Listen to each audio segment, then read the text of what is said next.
কিছু কথা আপনাদের বোঝা দরকার। এক নম্বর কথা হইল, সহিহ হাদিস ছাড়া আর কোনো হাদিস মানি না, এটা কোনো মুসলমানের কথা হইতে পারে না। যদি আপনারা বলেন যে আজকে শবে বরাতের তারিখ, যদি আপনারা বলেন আগামীকাল শবে বরাতের তারিখ, সাথে সাথে বুক বরাবর জবাব দিয়ে দেয়, সহিহ হাদিসে শবে বরাত নাই।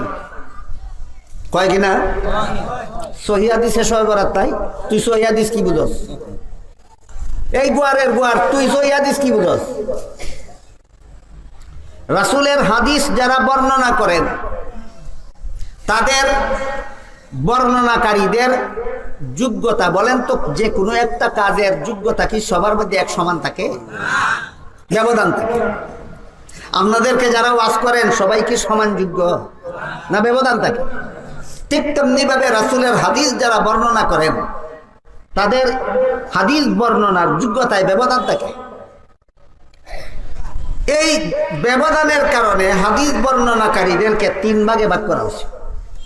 উত্তম যোগ্যতা সম্পন্ন বর্ণনাকারী, মধ্যম যোগ্যতা সম্পন্ন বর্ণনাকারী, নিম্নতম যোগ্যতা সম্পন্ন বর্ণনাকারী। বুঝে থাকে বলুন তো, যোগ্যতার বিচারে হাদিস বর্ণনাকারী কত দল? উত্তম, মধ্যম, নিম্নতম। অযোগ্য না সবাই যোগ্য? সবাই যোগ্য। উত্তম যোগ্যতা সম্পন্ন বর্ণনাকারীদের হাদিসকে এক প্রকার বিশেষ হাদিস, যে হাদিসের সনদ মুত্তাসিল, যে হাদিস শুজুজ দুষ্মুক্ত, ইল্লত দুষ্মুক্ত, এগুলি আপনাদের আলোচ্য বিষয় নয়। ওই সমস্ত জাহিলরা এগুলি বুঝবে না, এগুলি শুধু হাদিসের ক্লাসের ছাত্ররা বুঝবে।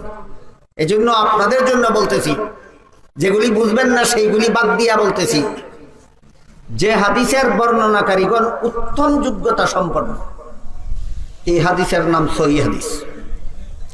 যে হাদিসের বর্ণনাকারীগণ মধ্যম যোগ্যতা সম্পন্ন, এই হাদিসকে বলে হাসান হাদিস। যে হাদিসের বর্ণনাকারীগণ নিম্নতম যোগ্যতা সম্পন্ন, এই হাদিসের নাম জয়ীফ হাদিস। বুঝে থাকলে বলেন, জয়ীফ শব্দের আবিধানিক অর্থ হইল দুর্বল। জয়ীফ শব্দের আবিধানিক অর্থ কি? দুর্বল। আর হাদিস রাসূলের কথাকে বলে। রাসূলের কথা, রাসূলের কাজ, রাসূলের সমর্থনকে হাদিস বলে। কাজে কাজেই জয়ীফ একটা শব্দ আর হাদিস একটা শব্দ, দুইটা শব্দ যোগ করিয়া এই জাহেলরা কয় শবে বরাতের যত হাদিস আছে সবগুলি জয়ীফ হাদিস, মানি না। কয় কিনা এরকম, শবে বরাত সম্পর্কে যত হাদিস আছে সবগুলি জয়ীফ হাদিস, মানি না। জিজ্ঞাসা করেন জয়ীফ হাদিস অর্থ কি?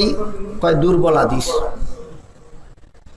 আবার জিজ্ঞাসা করি আপনাদেরকে, রাসূলের কথারে হাদিস কয়নি?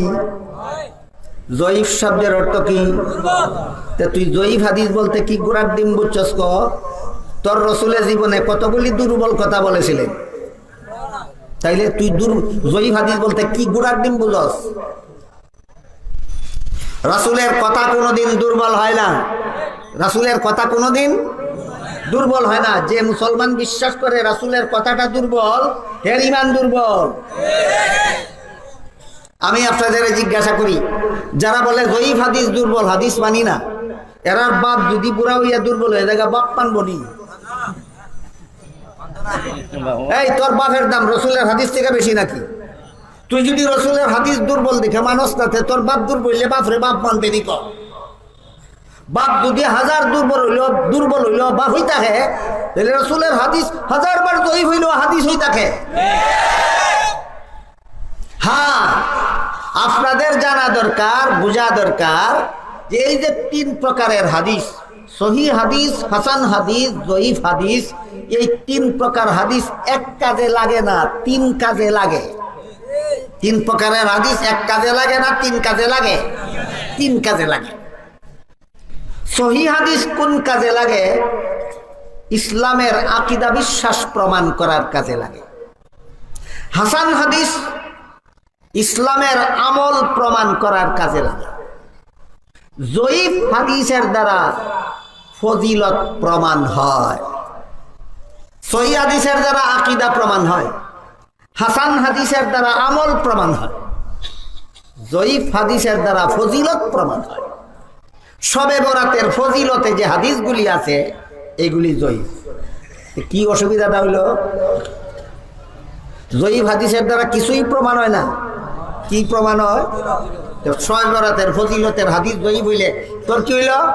এটা তো জয়ীফ হাদিসের কাম হয় ফজিলত প্রমাণিত। সুতরাং যারা বলে শবে বরাতের ফজিলতের হাদিস জয়ীফ মানি না, এরা আর বাপ বুড়া বুড়া হইয়া দুর্বল হইলে বাপরে বাপ মানত না। আর বাপ যদি বুড়া হইয়া দুর্বল হইলে বাপরে বাপ মানস, তাহলে শবে বরাতের হাদিস যত জয়ীফ হইল হাদিসকে হাদিস হই মানতে হবে। আমার কথা বুঝে থাকলে বলেন তো, হাদিসের দ্বারা শবে বরাতের ফজিলত প্রমাণিত কিনা? মানে না কারা? কোরআন হাদিস জানে না যারা। কথা বুঝলেন কিনা? শবে বরাতের ফজিলত রসুলের হাদিস দ্বারা প্রমাণিত, একটা দুটা হাদিস না, অনেকগুলি হাদিসের দ্বারা প্রমাণিত। মানে না কারা? কোরআন হাদিস জানে না যারা। গেল শবে বরাতের ব্যাপারে যে ফিতনাটা লাগায়, এটা সংক্ষিপ্ত জবাব দিলাম।